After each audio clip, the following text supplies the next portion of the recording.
So the Mini Nintendo NES has been out and about in the wild for a little while now. And I guess I'd say probably more partially out in the wild, considering a lot of people still want the system and they can't get their hands on it due to supply issues.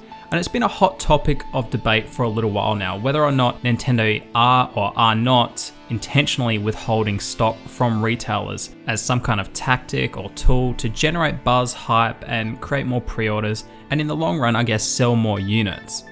Now, whether or not you believe Nintendo are or are not employing this tactic, I don't know, it remains to be seen, and I don't think we're ever going to find out.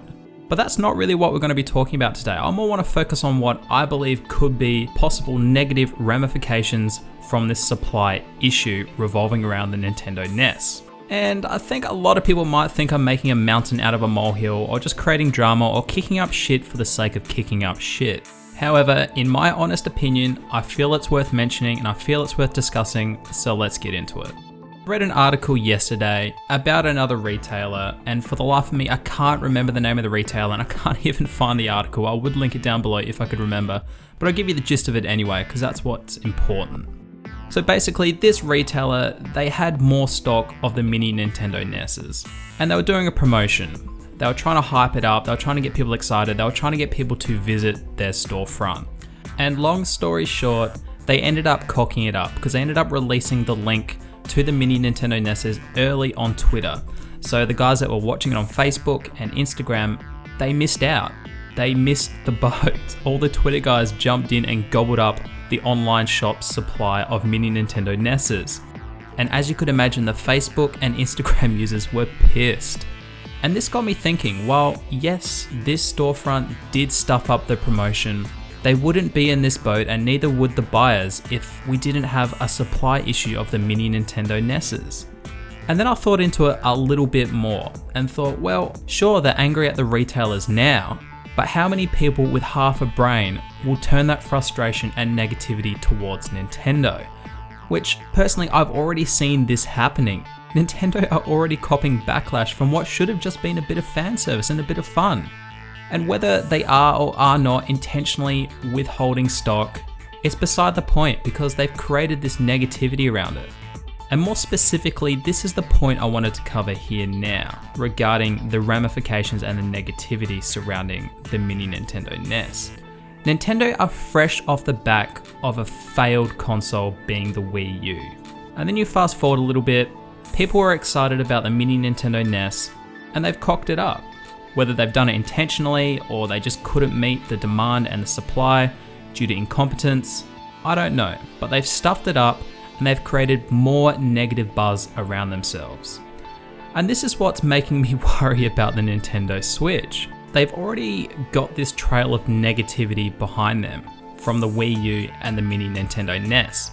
And while yes, the majority of people I believe are interested and are excited for the Nintendo Switch, how many people are just maybe feeling a little bit burned from the Wii U and the disappointment of the Mini Nintendo NES that they're just not going to worry about the Switch?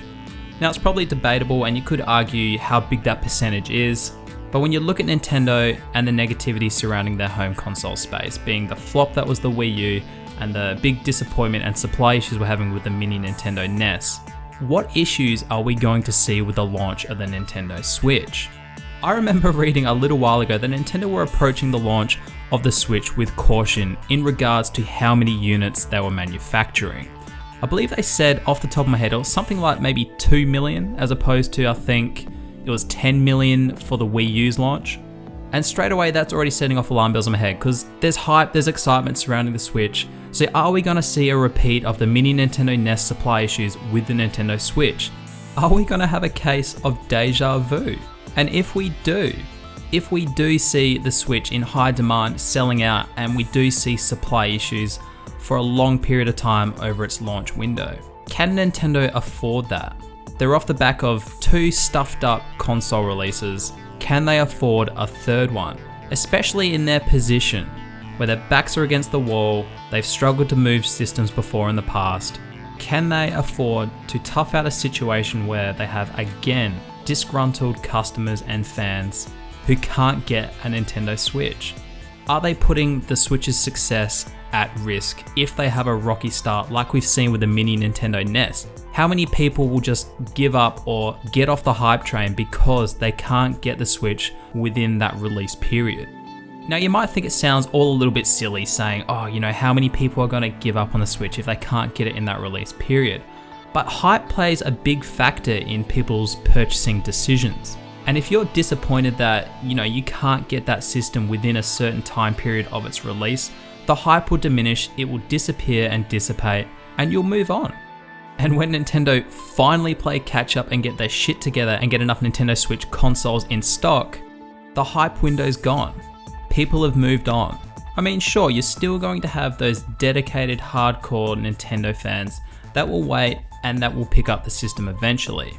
But when Nintendo have finally played catch up and they have plenty of stock available for everybody else, once that hype's kind of gone, people that maybe were sitting on the fence or just thought it was cool and they were going to pick one up, maybe the window's gone.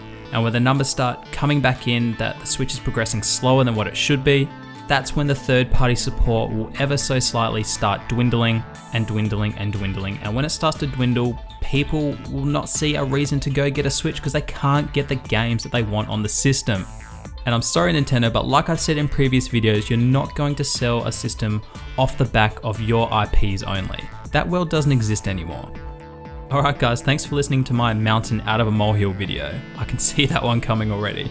But like I do in every video where I criticize Nintendo, I'm gonna make it abundantly clear that I like Nintendo, I grew up on Nintendo, I'm passionate about Nintendo, and I'm concerned about them, and the last thing I want to see is Nintendo go belly up in the home console space. But as always, please remember to leave your opinions and thoughts down below in the comments. And you know what, if you are someone that is a subscriber and does regularly check up on my videos, but maybe doesn't necessarily have anything to say or doesn't feel comfortable leaving something below, just leave me a like and leave me a smiley just to let me know that you're getting the videos and you're enjoying them.